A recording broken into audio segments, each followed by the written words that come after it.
Imagine this. It's freezing outside. The power just went out. Your heater's dead. No lights, no electricity. And to make it worse, no fire. You can't burn wood, light candles, or even use your stove. Now you're sitting there, watching your breath turn into mist. The temperature keeps dropping, and panic starts creeping in. But don't worry. If you know what to do, you can stay warm, safe, and alive. Here's exactly how to survive the cold without power or fire. The first rule of cold survival is to dress in layers. Not just one thick coat, but multiple thin layers that trap warm air between them. Start with a base layer, something tight and dry, like thermal underwear or leggings. Then add an insulating layer, a hoodie, fleece, or sweater. And finally, a windproof layer on top, your jacket or coat. But don't stop there. Most people forget the small places where heat escapes, your head, hands, and feet. Wear a hat, gloves, thick socks, and if you don't have gloves, wrap your hands in socks. Even a simple scarf around your face can make a huge difference. If you're cold, cover your head. Once you're layered up, it's time to trap the warmth you already have. Use every blanket, sleeping bag, or coat you can find. Wrap yourself like a burrito. No shame in survival. If you're with family or friends, huddle together. Body heat is free, renewable energy. Two people sleeping close can share up to 70% more warmth than sleeping apart. You can even create a heat cocoon. Hang blankets or sheets over a bed, couch, or even a table to make a small tent. Your body heat will warm up the air inside faster than you think. And if you have pets, let them in that blanket fort too. They're little heaters on 4 legs. Now let's seal your space. Pick one room, preferably small, without big windows, and close the door. That's your survival zone. Use towels, clothes, or rugs to block gaps under doors and around windows. Hang blankets or curtains over glass. Windows leak heat fast. If you have aluminum foil, place it shiny side inwards to reflect warmth back into the room. The goal is simple. Keep every bit of heat inside. Even your breath warms the air, don't waste it. When your body gets cold, it protects the core first, heart, lungs, and brain. And it cuts off warmth to your hands and feet. So you've got to protect them. Wear 2 pairs of socks, one thin, one thick. If your socks get damp, change them immediately. Moisture is your enemy. You can even put plastic bags loosely over your socks to trap heat.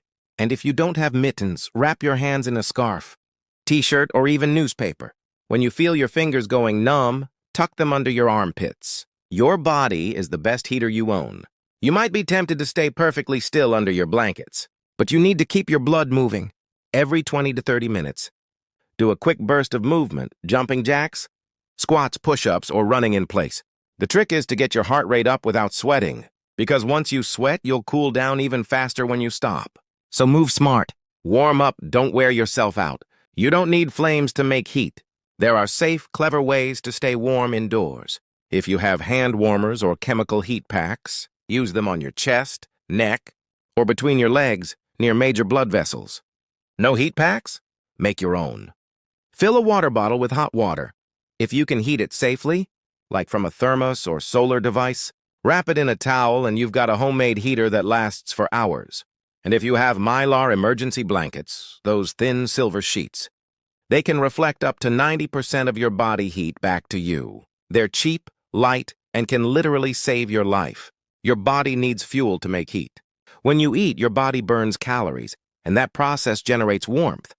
So eat high-calorie foods, nuts, chocolate, peanut butter, trail mix, or energy bars. Even a spoonful of honey can give your body a quick heat boost. Drink water even if you don't feel thirsty. Dehydration makes you cold faster. If you have warm drinks, tea, coffee, or even warm water, sip them slowly. But avoid alcohol. It might make you feel warm, but it actually lowers your core temperature. Cold doesn't just come from the air. It creeps up from the floor, too.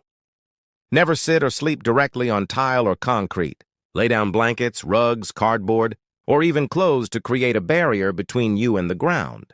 If you have an air mattress or couch cushions, use them. Every inch of insulation matters. If cold can touch it, it can steal your heat. Here's a pro survival trick. Instead of trying to heat your entire house, just heat yourself. Get inside a small enclosed space, under a table, inside a closet, or inside your blanket tent. The smaller the space, the faster it fills with warmth from your body. It might feel cramped, but in extreme cold, A tiny warm space beats a large cold room every time. Some people get desperate and make deadly mistakes. Never ever use these indoors. Charcoal grills, propane stoves, car engines in garages, or open flames. All of these can release carbon monoxide, a silent killer that you can't see or smell. If you start feeling dizzy, sleepy, or confused, get fresh air immediately. Survival isn't just about warmth. It's about staying safe and alive. Cold can mess with your mind. It makes you tired, forgetful, and hopeless. So create a simple routine. Move every 30 minutes. Drink water every hour. Check your body for numbness or damp spots. And remember, panic wastes energy. Calm people survive longer. Take deep breaths through your nose. Remind yourself, this is temporary. I'm in control. If the outage lasts overnight, focus on surviving until daylight. Once the sun rises, open your curtains to let sunlight warm your space. Black objects like furniture, bags, or pots absorb heat.